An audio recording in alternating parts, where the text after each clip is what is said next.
Hello বন্ধুরা, welcome to my channel রাসকমল। আমি রাসু। তোমরা সকলে কেমন আছো? আমি ভালো আছি। এই যে আকন্দ ফুলগুলো দেখছো না, এর সাথে আমার অনেক আবেগ জড়িয়ে আছে।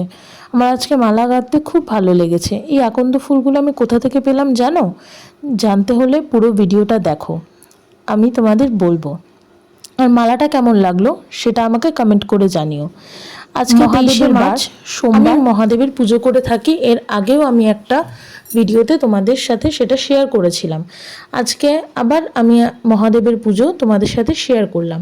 আমি কিভাবে করি সেটা তোমরা দেখো, আর তোমরা কিভাবে করো সেটা আমাকে জানিও। অনেকে অনেকভাবে পুজো করে, আমি এভাবেই করি, খুবই সিম্পলভাবে। আমি অত মন্ত্রতন্ত্র জানি না। আমার ভয়েসটা শুনতে আজকে তোমাদের কতটা ভালো লাগছে আমি জানি না। আমার গলাটা পুরোটাই ভাঙা। আমি দীঘা ঘুরতে গেছিলাম, কালকে ফিরেছি। আর সেখান থেকে আমি নিয়ে এসেছি একটা জিনিস, যে জিনিসটা আমি তোমাদের ভিডিওর প্রথমেই দেখালাম। সেটা হলো এই আকন্দ ফুলগুলো। দীঘার সমুদ্র সৈকতের পাশে অনেকেই হয়তো দেখেছো, প্রচুর আকন্দের গাছ হয়ে থাকে।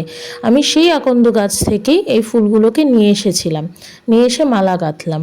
আমি মালা গাঁথতে পারি না, কোনোদিন গাঁথিও নি। ছোটোবেলায় অনেক সময় শখের বশে করেছি, কিন্তু তোমরা কমেন্টের মাধ্যমে জানিও আমার মালা গাঁথা কেমন হয়েছে। আর তোমরা কে কে সোমবার মহাদেবের পুজো করো।